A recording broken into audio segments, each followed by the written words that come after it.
Hi, I'm Daniel Lucas, and welcome to Movie 101 Review. Movie 101 is all about the movies itself, to empower movies all over the world. And today I have my special guest, award-winning artist, filmmaking and storytelling, no other than Miss Karen Deloche. Hello. Good day to you. Yes, I'm a super Good movie day, fan. everyone. Yes, and welcome to Movie 101, Miss Karen. As usual, can you please introduce yourself?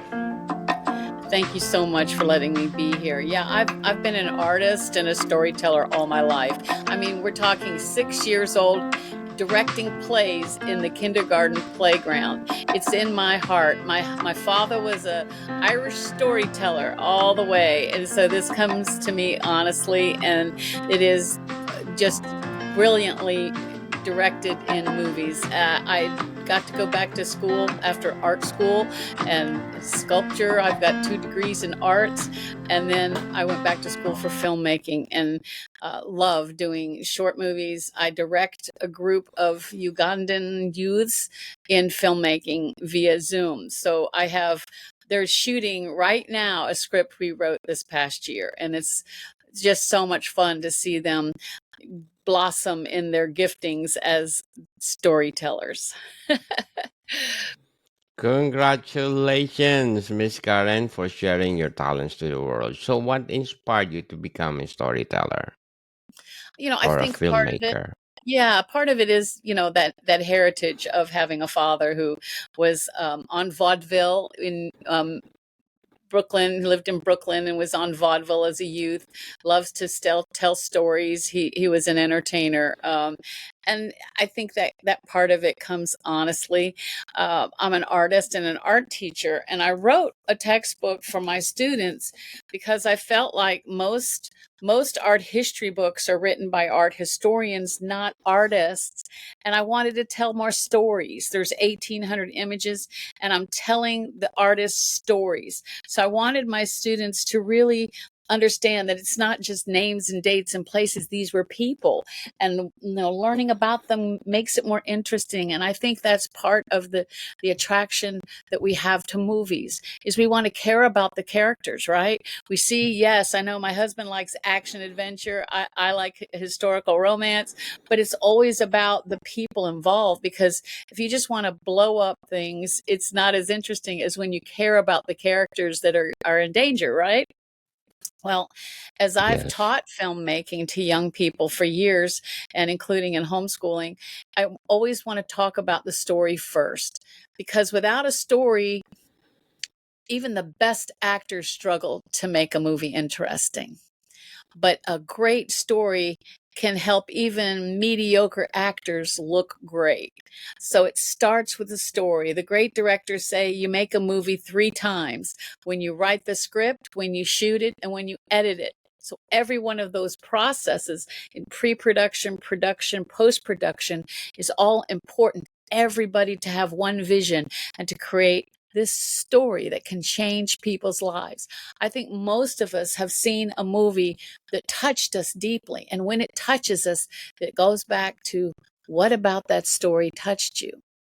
Well, a really good movie, even if it's based on a book, like some of my favorites are Jane Austen, the author, the British author from the late 1700s, early 1800s, who wrote these stories about her times, about stories she was living in her own life. And these stories are eternal because we care about the characters. So really good filmmakers like Li Ang from China, who directed Pride and Prejudice and Sense and Sensibility, he understood that it was all about the characters. So I want to show a clip with your indulgence. Now, this came off my TV, so I apologize for the poor character and it's hard to hear the dialogue. But basically, it's an introduction to the time, the place, and the people that the story is about. Without hardly a word, you're going to learn about this character. And I want your viewers to really be observant about what is going on in these first few minutes of this movie. So I'm going to share my screen right now. Yeah, I think this is advertising. He's here. This is the one. Is he handsome? Can you see it? I believe. Yes. Everybody hates naturally. Mr. Collins' service. In an era when marrying a rich man was the most a woman could hope for, Elizabeth Bennet was way ahead of time. I singled out as the companion of my future life. Sir, I cannot accept you. Don't worry, Mr. Collins. Tell her you insist on them marrying. Oh, please. You have this house. Mary. And save your sisters from destitution. Don't make me. From Jane Austen, the beloved author of Emma and Sense and Sensibility. Mr. Darcy. He looks miserable, poor soul. Miserable he may be, but poor he most certainly is not. Do you dance, Miss Darcy? Not if I can help it. What else have you done for Mr. Darcy? I have no idea. Yeah. I do not have the talent of conversing easily with people I've never met before. Perhaps you should practice. May I have the next dance, Miss Elizabeth? You've been most inconvenient since I've gone to Lowe's all a journey. Nay. He's so rich. Heavens, Lizzie, what a snob you are. Focus Features presents the story of a modern woman Mr. Darcy is engaged to my daughter. Do you think this union can be prevented by a young woman in inferior birth? who discovered the one person she cannot stand and is the one man she may not be able to resist. Did you expect me to rejoice in the inferiority of your circumstances? From the first moment I met you, your arrogance made me realize that you were the last man in the world I could ever marry.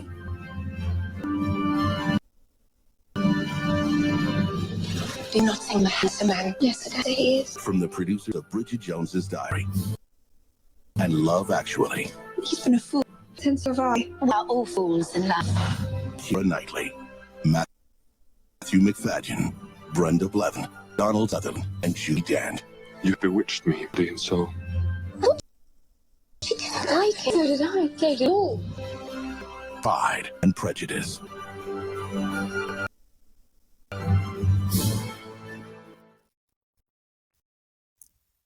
Oh. From the first moment I met you, your arrogance and conceit, your Oh. All right, story. Talking about story. You know, an actor, Yes. a really good actor, is always looking for a good script because they know that a good script can make or break their career. And it's always about the next good story. So I don't know how many people that listen to you and are in this audience are storytellers and have scripts to write. Believe me, there is no end of need for more stories.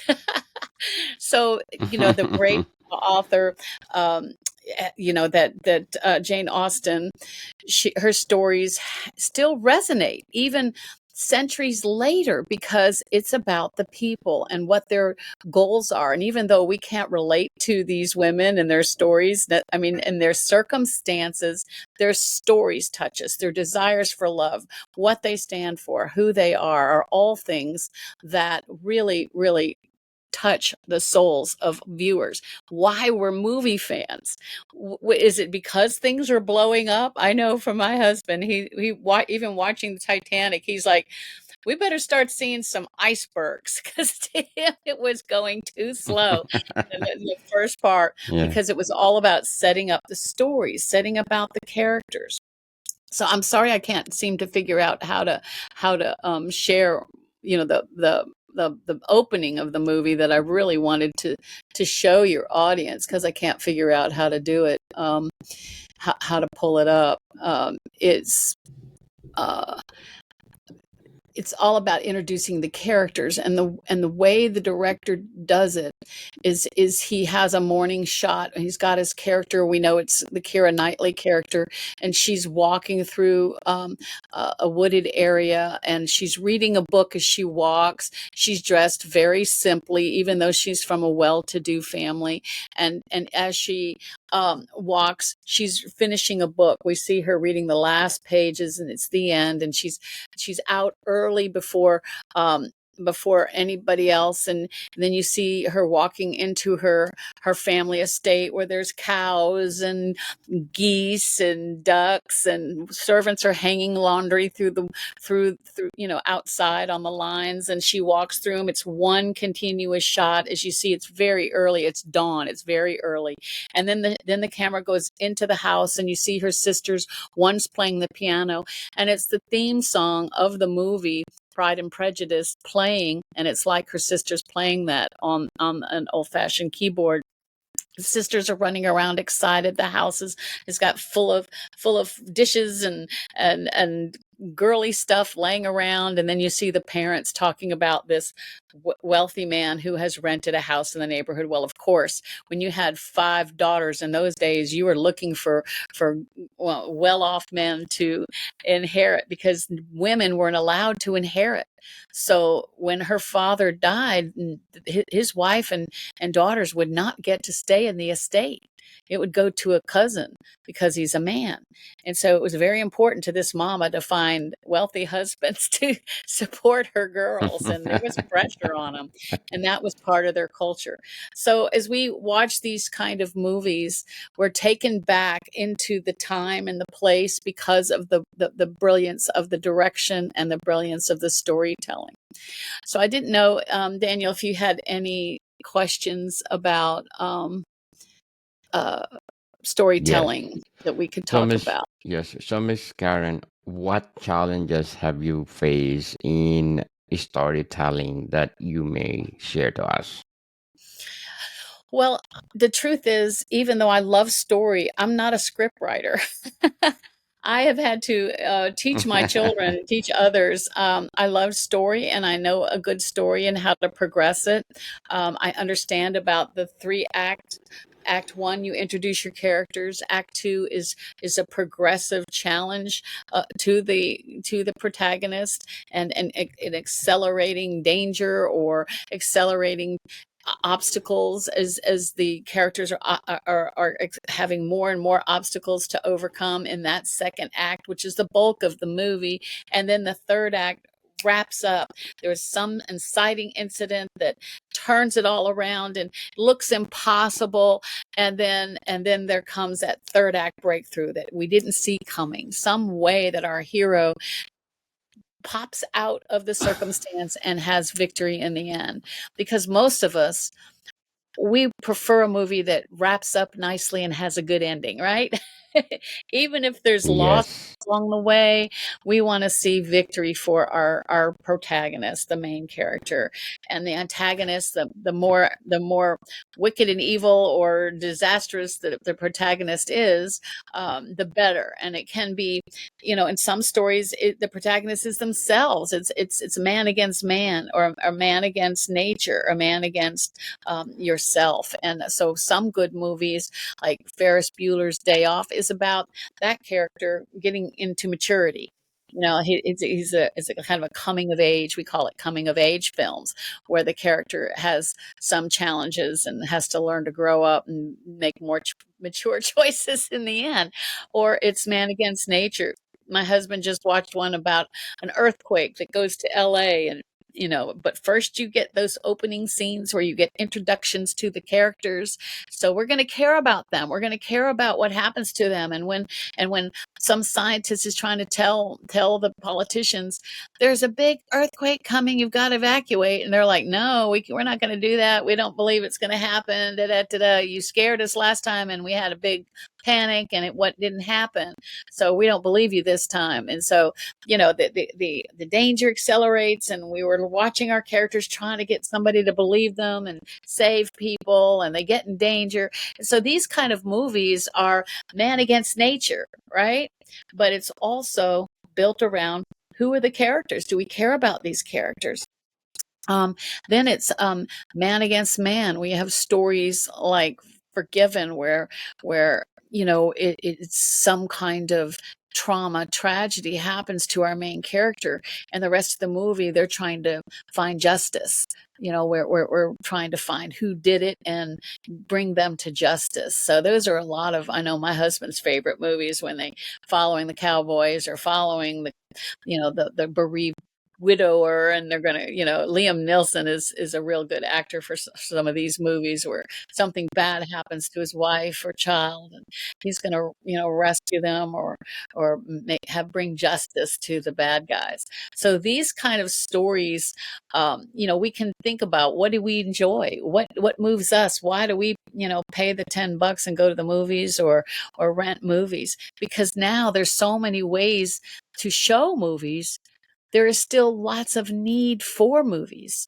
So just because people aren't going to the movie theater doesn't mean people aren't watching movies. We want movies. And if we like, my mom loves Hallmark movies. Are you familiar with the Hallmark Channel? These are always romance, Yes. and they always end well. You always know they're going to end well.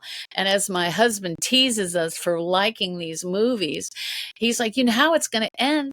I said, well, you know how your movies are going to end too. Your good guy's going to win in the end too. So what's the difference? Just because we know this couple, they may start out hating each other, we're going to watch the adventure of how they end up coming together in the end. It's what draws our romantic female hearts, right? And I know Yes. older women aren't the only ones That's who true. watch Hallmark channels. For It's sure. the movies that we love really define our culture too. They really talk about who we are as a people, what our values are. And so the stories we tell and the stories we enjoy tell about us. Definitely. So, Miss Karen, before we go on, we want to shout out our listeners in Germany. Thank you, Germany, for supporting this podcast, because in Bavaria, we get 27, Hesse, North Rhine-Westphalia, Lower Saxony, Land Berlin, Hamburg, and a lot of places in Germany. Thank you, Oh, Germany, or hallo, Dankeschön, schön, ein bisschen Deutsch. Dankeschön. Ja, jawohl, ja. Yes, Grüß Dankeschön. Gott, Bavaria. Tschüss. Tschüss. My Yes. my sons live in Leipzig, so I have grandchildren in Leipzig, so is Germany, and I love to learn German and speak German and go to Germany. It's a beautiful, beautiful country. So welcome. Welcome. Yes. Thank you so much for supporting this podcast, because this podcast is created to empower movies itself. So, Miss Karen, what role do you think technology plays in a modern storytelling? That's a good question, because when I went to film school, it was on the cusp of the digital revolution.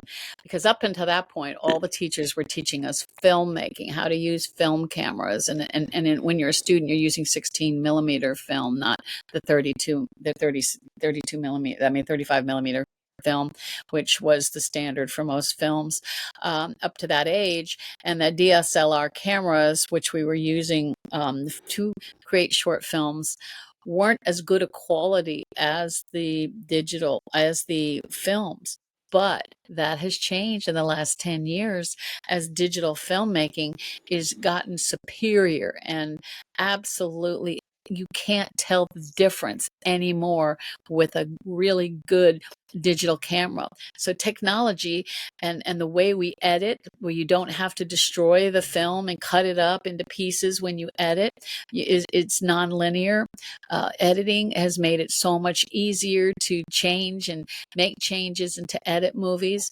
Not that editing is easy. I don't mean to imply that it's easy, but it's certainly very much more flexible than it used to be. We can store on these external drives. So technology has had a huge impact on movie making. It's also made it easier for us independent filmmakers. It's not just the studios that can make quality movies anymore, because you don't have to have millions of dollars of budget. You can have, with tens of thousands of dollars, you can have a really great studio and create beautiful movies that people can enjoy. And remember, the technology supports the story. It's all about the story. And of course, there's beautiful things that happen with special effects and CGI, which is computer generated images, and it's changed the whole landscape and made filmmaking, especially if you're doing any kind of sci-fi or period pieces. CGI is an incredible gift to movie makers. So technology, we embrace it. We say yes, bring it on. Yes, Yes, bring it on so that our movies become more bigger, better, and bolder. So, Miss Karen, what advice will you give to aspiring filmmakers? I say you have incredible power just on your phone to make short movies. Don't despise small beginnings. Try it. Have you got stories percolating in your mind and your heart, things you want to do? Do it. Try it. Every one of the filmmakers didn't necessarily go to film school. They also started when they were very young. Just you have a great tool in your hand that you can start making movies, tell a story, have a beginning, a middle, and an end. Take that character and show us something that happens to that character, and you can do it in a short amount of time and without a whole lot of equipment. Yes, and stop procrastinating. Go, go, go. Do Do it. something for your talents. That's Yes. right. But before we go on, I'm inviting you to please do listen to my other podcast, Book 101 Review on my fourth season. Please do listen to my latest episode. I interviewed one of award-winning and best-selling author, Mr. Sebastian Di Castel. So please do listen. Book 101 Review. So, Miss Karen, can you discuss the importance of collaboration in storytelling or filmmaking? Well, that is a really good point, Daniel, because as an artist, I can be in my studio doing a painting or drawing or sculpting all by myself, right? But filmmaking is a collaborative art. Matter of fact, the more heads you have putting together creates, I think, a synergy. As long as you're on the same wavelength, you're trying to do the same project. You've got a script, and you're all going to work together. It's a fantastic way to hone your skills, because movie making requires all kinds of different talents. Everybody is not an actor, but an actor by themselves can't make a movie. You've got to have directors, assistant directors, producers.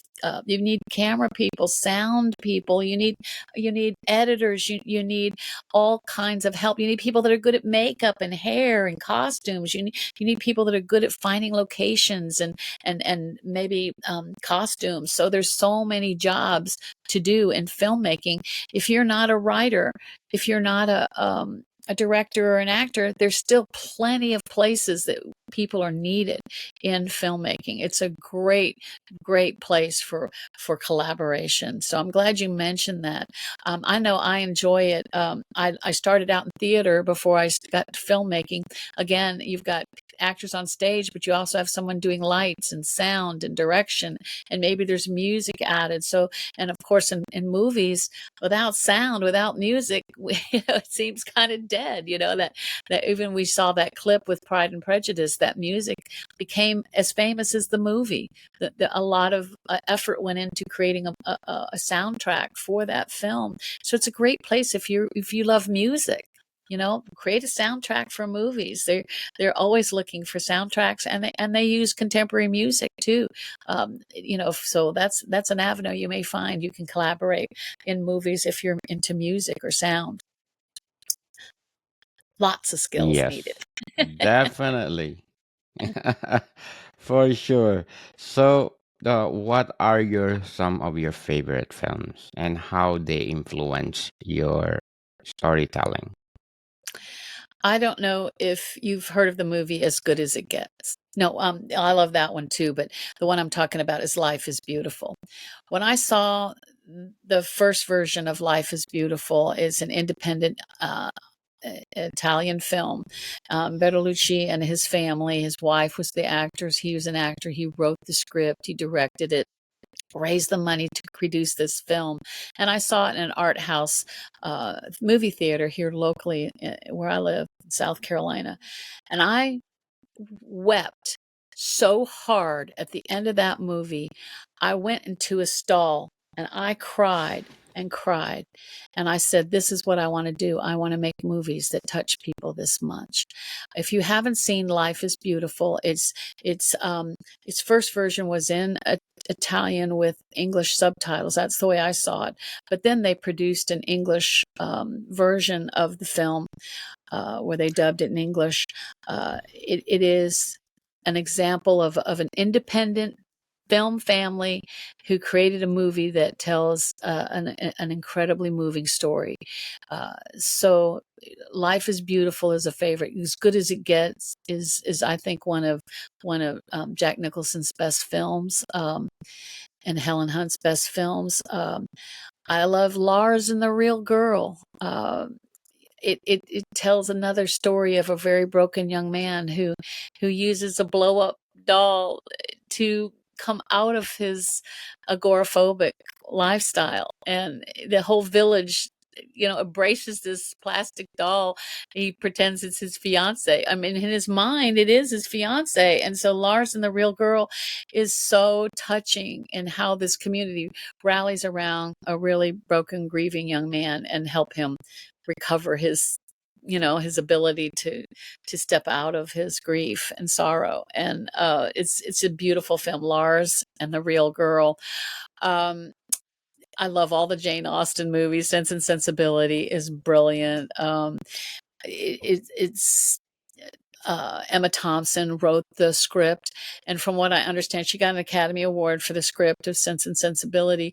That she was starring in the movie. She was one of the ensemble stars, but she also was rewriting pages the night before they would shoot them. I mean, she was on almost working 20 hours a day trying to produce this script, because movie scripts go through changes, believe me. They even have a color code for every time they have a rewrite. It's a different color pages. So by the time a script is done, it's got goldenrod and green and blue and pink and all these colors, because there's been so many changes. So the script is the guideline, and a script for movies is different than a script for a series.